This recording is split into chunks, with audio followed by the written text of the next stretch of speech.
भारत के सबसे रोमांचक गेमिंग प्लेटफॉर्म विंजो पर हैं 70 से भी ज्यादा गेम्स। तो खेलो अपने मनपसंद गेम्स और रोज जीतो करोड़ों के इनाम। Download now from winzogames.com। Game में वित्तीय जोखिम शामिल है और इसकी आदत लग सकती है। जिम्मेदारी और अपनी जोखिम पर खेलें। नमस्कार, मैं हूं अभिषेक मिश्रा और आप देख रहे हैं यूपी तक।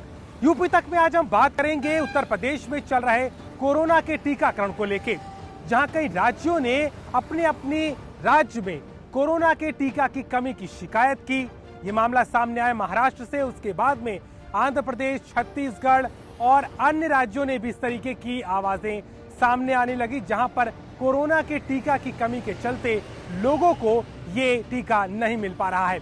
हालांकि उत्तर प्रदेश में अभी स्थिति जो बताई जाती है सरकार की तरफ से वो ये है कि उत्तर प्रदेश में कुल 9.5 लाख डोज वैक्सीन की उपलब्ध है। इसके साथ ही समय समय पर केंद्र सरकार द्वारा वैक्सीन के इन डोज को बढ़ाया जाता है और उत्तर प्रदेश को औसतन 17 से 19 लाख की ये जो वैक्सीन के डोज हैं वो मिलते रहते हैं।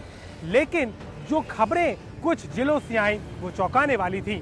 बनारस में 66 में से 25 केंद्रों में वैक्सीन की कमी दिखाई दी।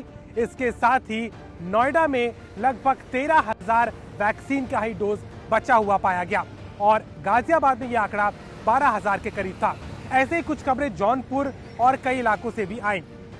वहीं दूसरी तरफ अगर हम बात करें तो सरकार के स्वास्थ्य मंत्री जय प्रताप सिंह का कहना है कि ये बड़े स्तर पर नहीं है।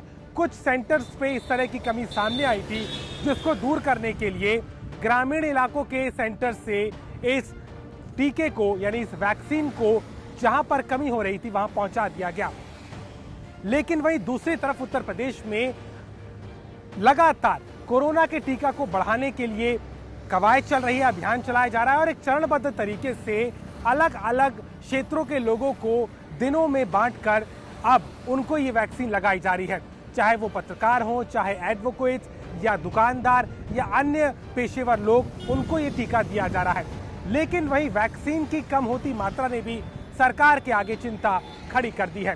स्वास्थ्य मंत्री ये भी कहते हैं कि कोरोना के वैक्सीन का जो उत्पादन है उसको भी मद्देनजर रखना होगा, जो भारत में न्यूजीलैंड और जर्मनी जैसे देशों से भी ज्यादा है। लेकिन इतनी बड़ी आबादी को समय पर टीका देना सरकार की सबसे बड़ी प्राथमिकता है और उसके ऐसे में कोरोना के टीके के उत्पादन के साथ में उसको हर जन तक पहुंचाना भी एक बड़ी चुनौती है।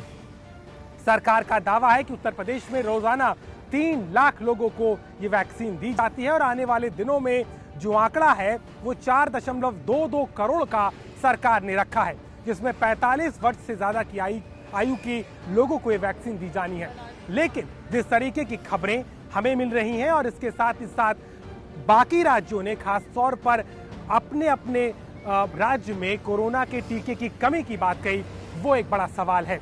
उत्तर प्रदेश में अगर कोरोना की बात करें तो वो भी तेजी से बढ़ रहा है। अभी तक कुल 33,000 से ज्यादा सक्रिय केस हैं और पिछले 24 घंटे में यह आंकड़ा 8,000 के ऊपर जा चुका है। साफ है कि आने वाले दिनों में चाहे टीकाकरण हो या टेस्टिंग या इस संक्रमण को रोकना सरकार के आगे एक बड़ी चुनौती है और यही कारण है कि वैक्सीनेशन के साथ साथ टेस्टिंग को बढ़ाकर सरकार कोरोना के संक्रमण को रोकने की पूरी कवायद में है। अभिषेक मिश्रा, लखनऊ, यूपी तक।